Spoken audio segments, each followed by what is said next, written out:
숲길로 갑시다. 오늘은 24번째 시간 느헤미야에 대해서 함께 말씀을 공부해 보도록 하겠습니다.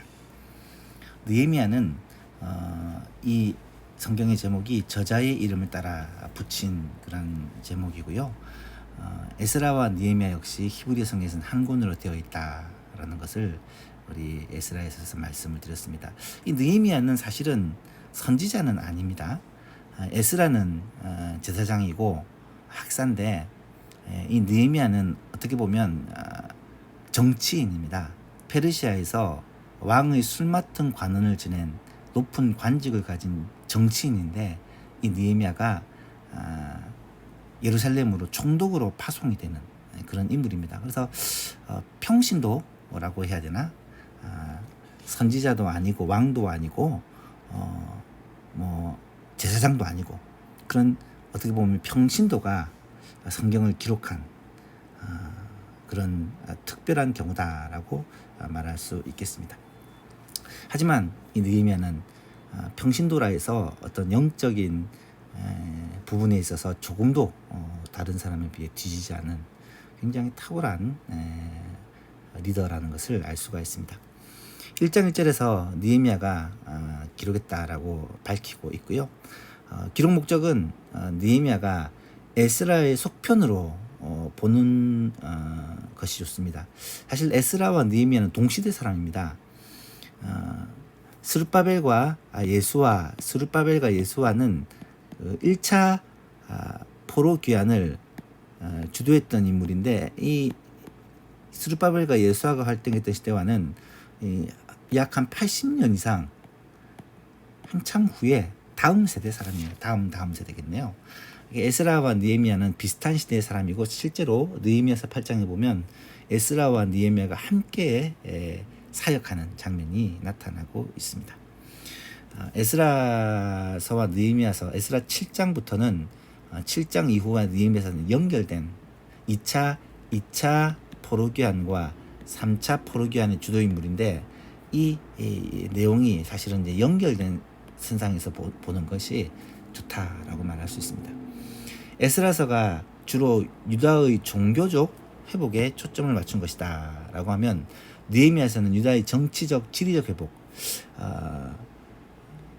에스라서는 관점이 무엇입니까? 성전 건축이었죠. 성전 건축, 그리고 이스라엘 백성들의 거룩한 삶 회복, 율법에 의한 삶을 회복하는 것이 이 에스라서의 관점이었다면 느헤미야서는 정치적 회복, 성벽, 예루살렘의 성벽 건축, 이거는 이제 보수 재건이라고 말할 수 있죠. 보수라고 얘기할 수 있는데 어쨌든 성벽 그런 보수에 초점을 맞춰지고, 그리고 이제 영적 재건, 부흥에 초점, 국가적인 부흥에 초점이 맞춰집니다.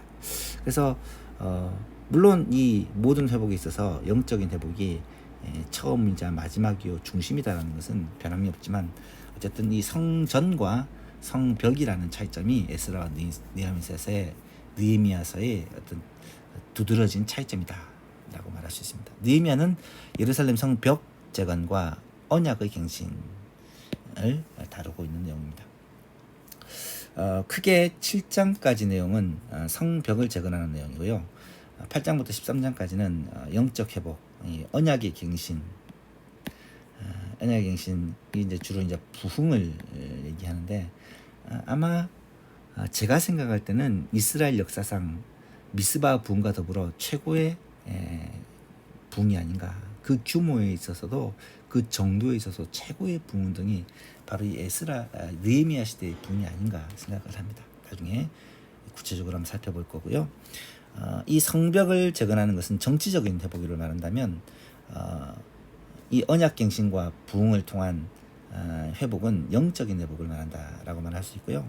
성벽 재건은 느헤미야가 주도했다면 영적 회복은 느헤미야와 에스라가 힘을 합해서 주도한 내용이 나타나고 있습니다.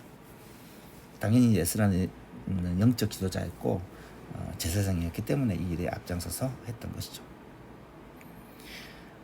우리가 지난 시간에도 말씀드렸듯이 포로가 3차에 걸쳐서, 그리고 포로 귀환도 3차에 걸쳐서 이루어졌다 말했습니다. 1차는 다니엘과 세 친구를 중심으로 해서 여호야김 왕 때, 그리고 2차는 여호야긴 왕이 되자마자 가서 왕과 에스겔 등 그 주요 사람들을 끌어간 침입이 있었고, 마지막 3차 침입이 예루살렘 성 함락과 더불어 대부분의 건전한 건강한 사람들은 다 데리고 끌고 가버리는 그런 바벨론 유수가 있고, 또 귀환은 1차로부터 약 한 70년 정도 세월이 지난 후에 수르바벨을 중심으로 약 한 5만 명 정도가 1차 귀환을 했고요. 이게 에스라 2장에 나타납니다. 그리고 1차 귀환, 2차 귀환은 그로부터 약 한 80년 후에 에스라를 중심으로 약 1800명 정도가 에스라 7장에 나타나죠. 2차 귀환을 하고, 또 그로부터 약 16년 후죠. 느헤미야 14년 후네요. 그죠? 느헤미야를 중심으로 소수, 이거는 뭐 아주 소수로 보입니다.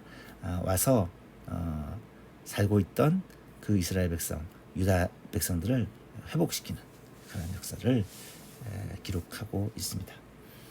이것을 전체적인 흐름으로 보면 1차 귀환이 고레스 왕 때, 바사의 고레스 왕, 바사 초대 왕입니다. 그리고 2차 귀환이 아닥사스다. 그리고 3차 귀환도 같은 아닥사스다 왕 때. 그래서 이제 같은 시대라고, 동시대라고 말씀드렸죠. 14년밖에 차이 안 나니까 거의 비슷한 시대라고 말할 수가 있습니다. 그래서 2차와 3차는 붙어 있었고 1차는 조금 떨어져 있었다. 에스더가 어디에 들어가느냐? 에스더는 성전을 재건하고 난 후에 2차 귀환 사이에, 이 사이에 에스더의 배경은 유다 예루살렘이 아니라 페르시아 그 땅에서, 이때는 아하수에로 왕 때 에스더 사건이 일어난 것을 보게 됩니다. 나중에 에스더에서 구체적으로 살펴보았으면 좋겠고요. 그리고 느헤미야가 1차 귀환한 후에 백성들의 회복을 일으킨 후에 다시 페르시아로 돌아갔다가 2차로 재귀환을 해가지고 한 번 더 백성들의 개혁운동이 일어납니다. 나중에 12장 이후에 나타나는 내용입니다. 느헤미야 내용 전체를 보시면 6장까지는 느헤미야가 귀환하고 예루살렘 성벽을 건축하는 내용이 나타나는데요. 우리가 앞에서 살펴볼 때는 1차 귀환 때는 스룹바벨이 주도를 했는데, 그때는 고레스 왕의 허락과 또 지원을 통해서 1차로 많은 사람들이 왔었다고 말씀드렸죠. 그리고 2차 보르기한 때도 이번에도 아닥사스다 왕의 지원의 허락과 지원에 따라서 1800명 정도의 사람들이 왔다고 말씀을 드렸습니다. 에스라가 주도했죠. 3차 귀환도 아닥사스다 왕의 허락과 지원에 의해서 이번에는 느헤미야가 중심이 되어서, 에스라도 이 당시 페르시아의 학자였다고 말씀을 드렸는데, 이 느헤미야는 고위 관직입니다. 그것도 왕의 순맞던 관원이면 굉장히 높은 관직이에요. 이 정치 지도자 느헤미야가 예루살렘을 회복시키려는 목적을 가지고 왕의 허락을 받고 지원을 받아 그렇게 예루살렘으로 돌아오게 되고, 예루살렘으로 돌아와서 가장 필요한 게 성벽의 재건이라는 것을 깨닫고, 이 성벽 재건을 위해서 투자를 해서 성벽 재건을 시작한 지 52일 만에, 굉장히 짧은 시간이죠. 성벽이라는 것이 간단한 공사가 아닌데 온 나라가 힘을 합쳐서 집중해서 짧은 시간 내에 이 공사를 마무리합니다. 왜냐하면 나중에 구체적으로 읽어보시면 이 공사가 길어졌을 때 여러 가지 어려움들이 많이 생길 수 있거든요. 집중해서 빠르게 공사가 진행됐다. 물론 하나님의 은혜로 방해를 잘 방비할 수 있었기 때문에 가능했던 일이었죠. 그리고 7장부터 13장 이 내용은 그렇게 성벽을 다 쌓고 난 후에 그 다음에 이제 그 예루살렘 성이 이제는 성전도 완공되었고 성벽도 완공되었고, 이제 성으로서 구실을 감당하는 거죠. 특별히 이 예루살렘은 하나님의 도성, 거룩한 성이잖아요.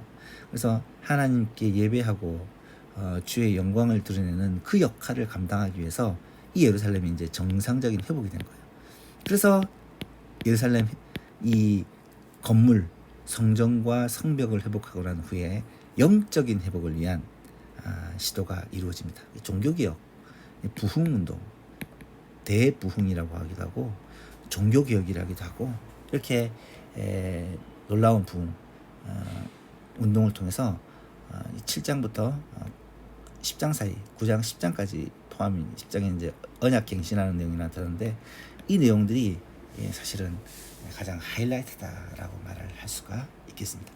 율법을 낭독하고 에스라가 중심이 되어서 율법을 가르치고 낭독하고 또 그것을 풀어주고 백성들은 이 율법 앞에서 통회하고 자복하고 회개하고 절기를 지키고 그리고 민족적 회개와 언약의 갱신 모든 민족들이 다 함께 하나님의 말씀대로 살겠습니다. 이제는 주의 뜻대로 살겠습니다라고 하나님 앞에 언약하는 그런 놀라운 부흥의 사건이 이 느헤미야서 7장부터 10장 사이에 나타나고 있습니다. 결론은 이 느헤미야는 에스라와 느헤미야의 결론입니다. 에스라와 느헤미야는 1차, 2차, 3차 포로기한을 다 묶은 거잖아요. 1차에서는 성전을 건축하고 3차에서는 성벽을 건축하고 2차에서는 에스라를 중심으로 말씀 그 회복 운동이 일어나고 이런 이스라엘 백성 이스라엘의 정치적 도덕적 그리고 영적 회복을 통하여서 하나님이 주시는 완전한 회복을 이스라엘 유다가 맞이하게 된 거죠.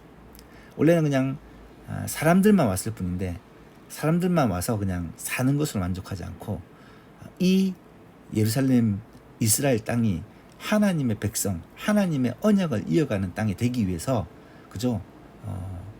성전도 건축돼야 됐고 성벽도 건축돼야 됐고 그다음에 백성 한 사람 한 사람이 세워져야 되기 때문에 이 부흥운동, 이 종교 개혁운동, 삶의 변화운동이 에스라서와 느헤미야서를 통해서 계속해서 나타나고 있는 것이죠. 이런 부흥의 세대, 어쩌면 오늘 우리가 바로 이런 회복이 필요한 시대가 아닌가, 이런 부흥의 세대가 되어야 되지 않는가라는 생각을 합니다. 코로나로 말미암아 많은 어려움들을 겪고 이제 포스트 코로나, 위드 코로나 시대가 되어지면 가장 중요한 것이 영적인 회복이 먼저 일어나야 되지 않을까. 우리 가운데 정말 하나님 앞에서 영적인 회복, 그리고 하나님의 말씀을 순종하고 그 말씀을 우리의 삶의 표준으로 삼는 그런 말씀의 회복, 그리고 회개하고 거룩한 삶의 회복이 일어나야 되지 않느냐, 그런 생각을 이 에스라서와 느헤미야서를 살펴보면서 하게 됩니다.